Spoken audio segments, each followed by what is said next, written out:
الحمد لله الذي خلق الإنسان وكرم وعلمه من البيان ما لم يعلم فسبحان الذي لا يحصى امتنانه باللسان ولا بالقلم ونشهد أن لا إله إلا الله وحده لا شريك له لا ضد له ولا مثل له ولا مثيل له ونشهد أن سيدنا وسندنا وحبيب ربنا وطبيبنا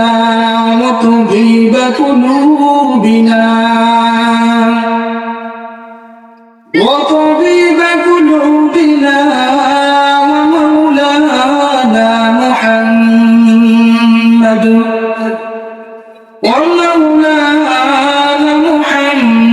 عبده ورسوله صلى الله تعالى وعلى آله وأصحابه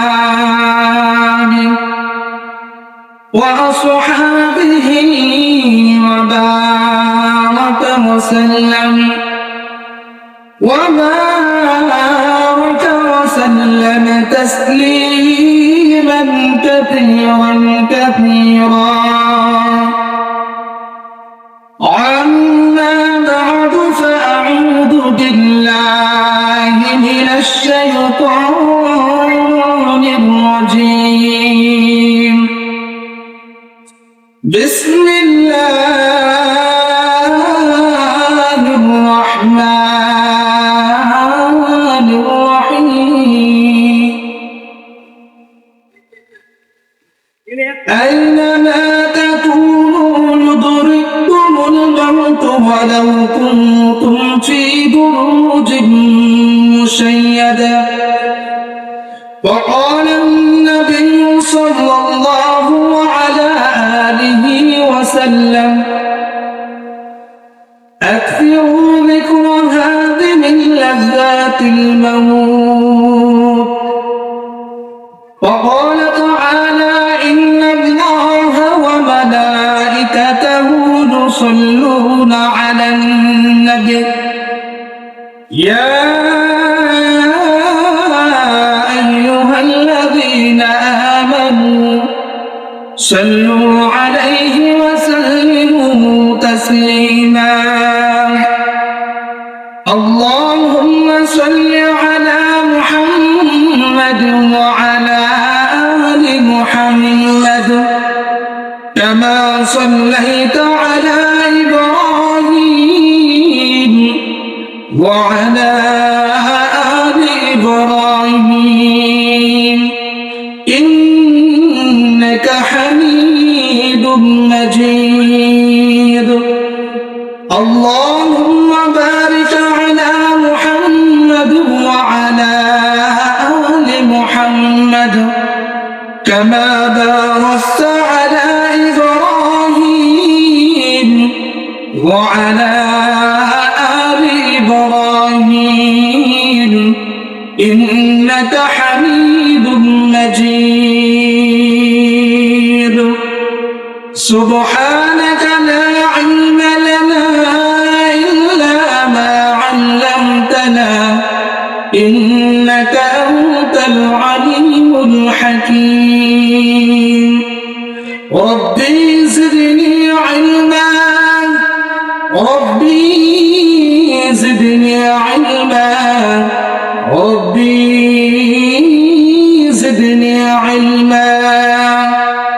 ربي يسر ولا تعسر وتمم علينا بالخير صدق الله مولانا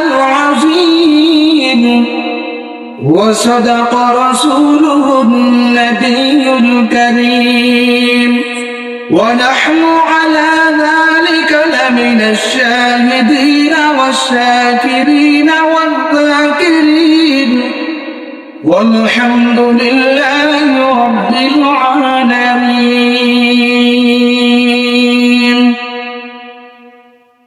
الحمد لله মুআজ্জাজ মুহতারাম আল্লাহ তাবারক ওয়া তাআলার দরবারে অসংখ্য অগণিত শুকর যে মহান রব্বুল আলামিন আজকের এই জান্নাতের বাগানে আসার এবং বসার তৌফিক দান করেছেন। এজন্য মহান মালিকের দরবারে সবাই কণ্ঠ উজাড় করে মালিকের দরবারে শুকরিয়া আদায় করে বলে আলহামদুলিল্লাহ।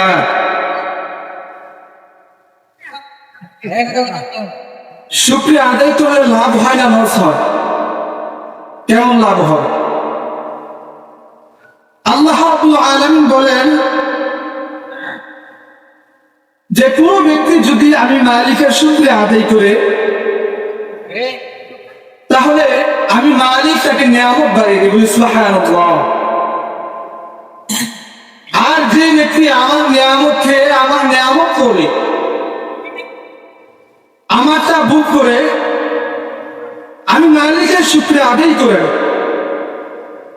আমি মালিক তার জন্য কঠিন আযাবের ব্যবস্থা রেখেছি।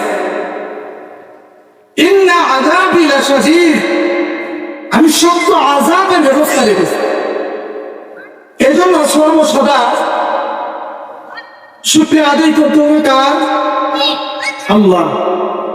সুস্থটাকে আলহামদুলিল্লাহ, অসুস্থটাকে আলহামদুলিল্লাহ। আল্লাহ তাআলা অভাবে রাখছে আলহামদুলিল্লাহ। আল্লাহ তাআলা ধন সম্পদ দিয়েছেন আলহামদুলিল্লাহ। সর্বসদা মালিকের শুকরিয়া আদায় করতে হবে, কারণ আল্লাহ তাআলা আমাদেরকে যে পরিমাণ নিয়ামত দিয়েছেন, এমন কোন নিয়ামত আছে যে নিয়ামতটাকে আমরা অস্বীকার করব? আছে এমন কোন নিয়ামত? আল্লাহ রাব্বুল আলামিন বলেন ফাবিআইয়ি আলাই রাব্বিকুমা তুকাযযিবান, বান্দা তোমাদেরকে আমি যেই পরিমাণ নিয়ামত দিয়েছি আমার কোন নিয়ামতকে তোমরা অস্বীকার করবা? কোন নিয়ামতকে অস্বীকার করতে পারবো না। এ আল্লাহ তাআলা আমাকে সুস্থ বানাইছেন, এটার শুকরিয়া আদায় করতে শেষ করতে পারবো না। আল্লাহ তাআলা আমাকে আল্লাহ তাআলা আইয়ন জানোয়ার বানাইতে পারতেন, ঠিক কিনা? আল্লাহর কাছে কখনো আবদার করছি যে আল্লাহ তুমি আমাকে মানুষ হিসাবে তুমি সৃষ্টি করো?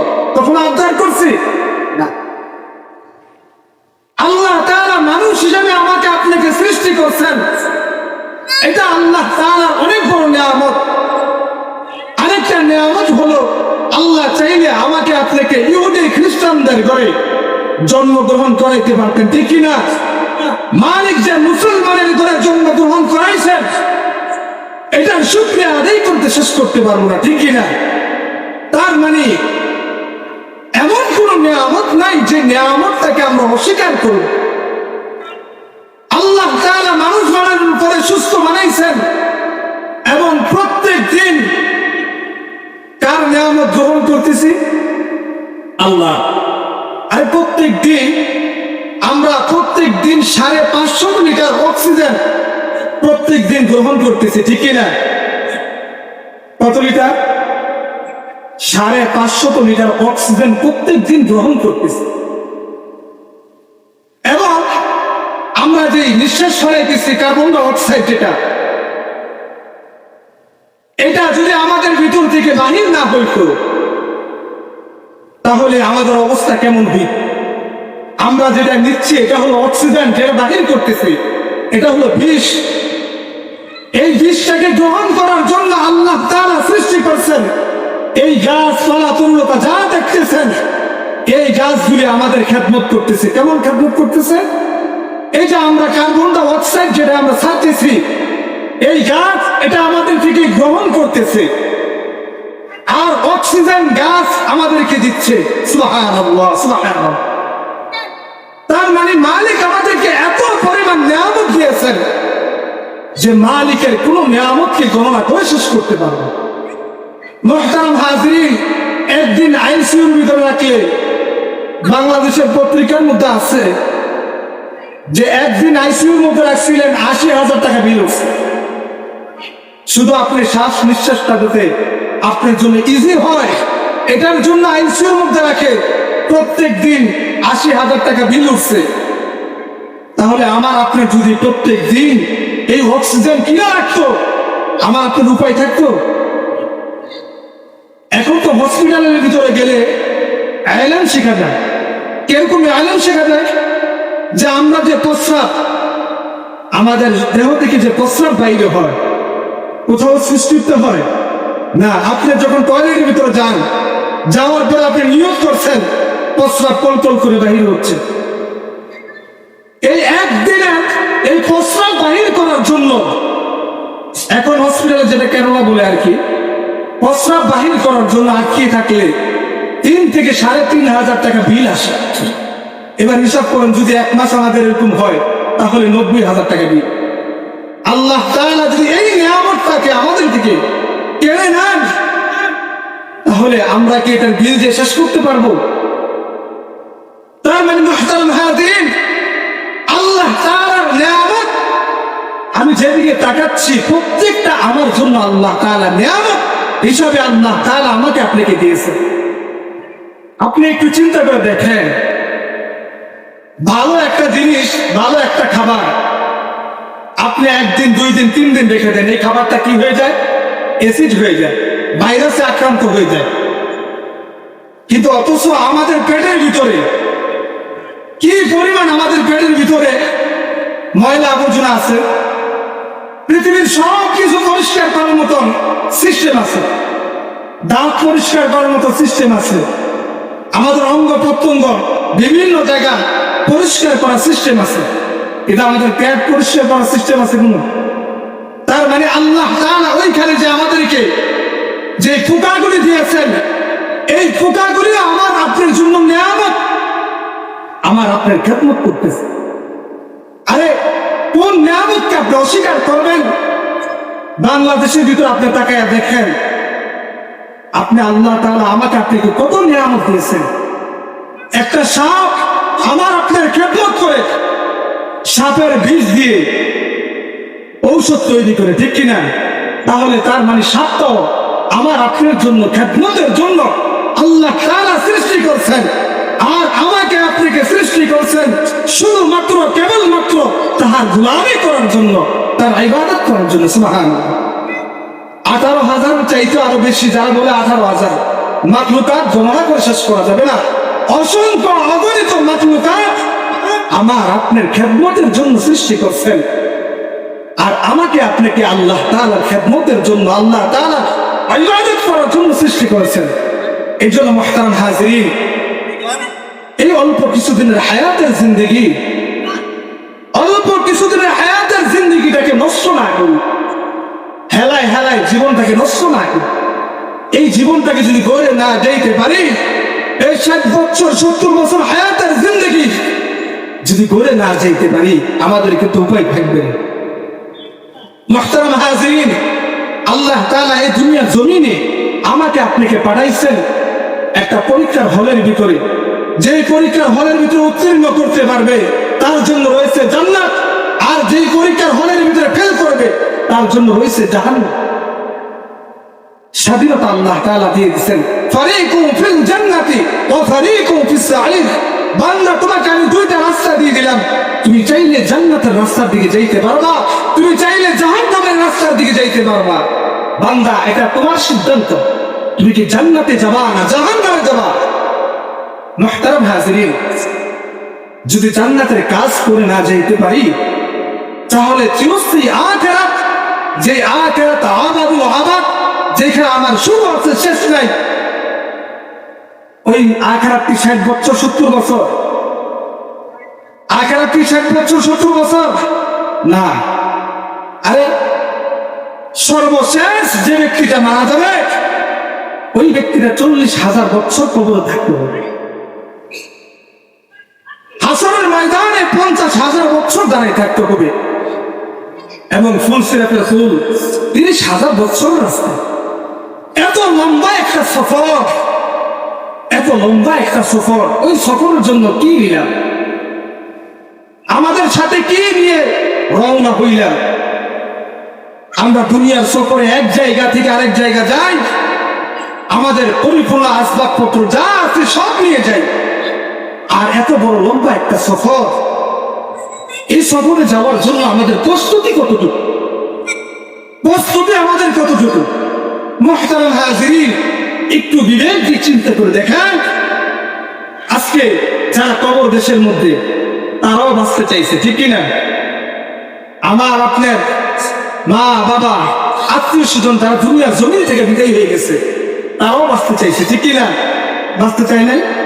পারছে? কেউ পারে, আমরাও কেউ পারবো।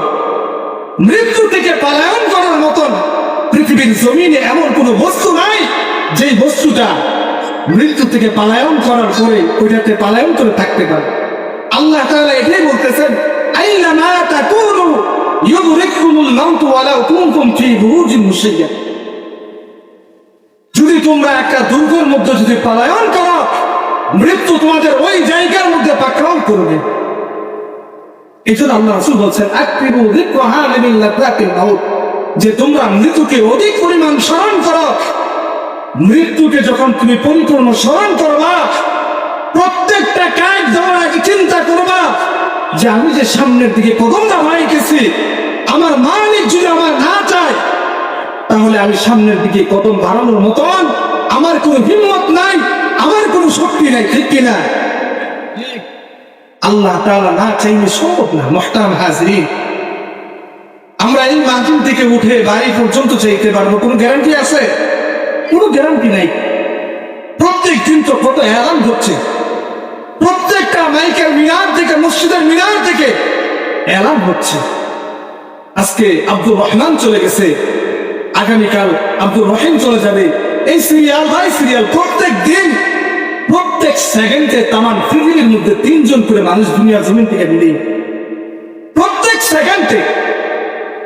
যেদিন আমার আপনার সামনে আসবে মালাকুল মউত আজরাইল, ওই দিন কিন্তু সামনে অগ্রসর হওয়ার মতো আমার আপনার কোন শক্তি থাকবে? শক্তি থাকবে নাকি? কোন শক্তি থাকবে? এই পৃথিবীর জমিনে অনেক ক্ষমতাশালী ব্যক্তি ছিল, কেউ পারছে দুনিয়াতে টিকে থাকতে? কেউ পারে নাই। ফেরাউন, নমরুদ। আরে আমাদেরকে তো বাংলাদেশের একটা জায়গার নেতৃত্ব দিলে আমাদের অবস্থা, আমাদের পাওয়ার, আমাদের শরীর এমনি অটোমেটিক গরম হয়ে যায়। আর ফেরাউন, নমরুদকে আল্লাহ তাআলা তাম পৃথিবীকে শাসন করার মতো আল্লাহ তাআলা তাদেরকে রাজত্ব দিয়েছিলেন। কিন্তু ফেরাউন, নমরুদ এত বড় রাজত্ব দিয়েছেন আল্লাহ তাআলা, থাকতে পারছে দুনিয়ার জমিনে? থাকতে পারছে? পারে নাই। এই দুনিয়ার জমিনে 4 জন, 2 জন শাসন করছেন, 2 জন শাসন করছেন। তার ভিতরে 2 জন হলো ফেরাউন আর নমরুদ, তারা শোষণ করছেন, মানুষের উপর অত্যাচার জুলুম করছেন। আর 2 জন শাসন করছেন, একজন পয়গম্বর সুলাইমান, আরেকজন যুলকারনাইন। পয়গম্বর সুলাইমান তাকে আল্লাহ তাআলা এত রাজত্ব দিচ্ছেন, পয়গম্বর সুলাইমান গর্তের পিপিলিকার ভাষা বুঝতেন, বলি সুবহানাল্লাহ। এবং আল্লাহ তাআলাকে রাজত্ব দিচ্ছিলেন। যুলকারনাইন যেদিন মৃত্যু, অর্থাৎ মৃত্যু হওয়ার আগে তার সন্তানদেরকে ওসিয়ত করে গেছিলেন, আমার সন্তানেরা আমার মৃত্যুর পরে আমার 2টা হাত বাহির করবে। তো গোটা জাতিরা মনে করছিল যে যুলকারনাইন হয়তো তাকে আল্লাহ তাআলা এত ক্ষমতা দিয়েছে, তার মৃত্যুর পরে আরো চাই।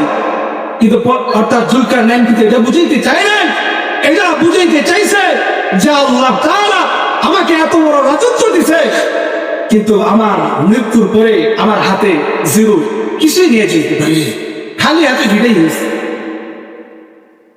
3 টুকরা কাপড়ের কাপড় ছাড়া আমার আপনার সাথে কিছুই কাটে না। কিসের ছেলে, কিসের মেয়ে, কিসের মা বাবা, আত্মীয় স্বজন, কেউ যাবে না আমার আপনার কবরে। আমার আপনার কবরের হিসাব আমাকে আপনাকে জবাবদাহি করতে হবে। তিনটা জবাব যতক্ষণ না পর্যন্ত আমি না দিতে পারবো, ততক্ষণ না পর্যন্ত হাসর ময়দানে আমি সামনের দিকে অগ্রসর হতে পারবো।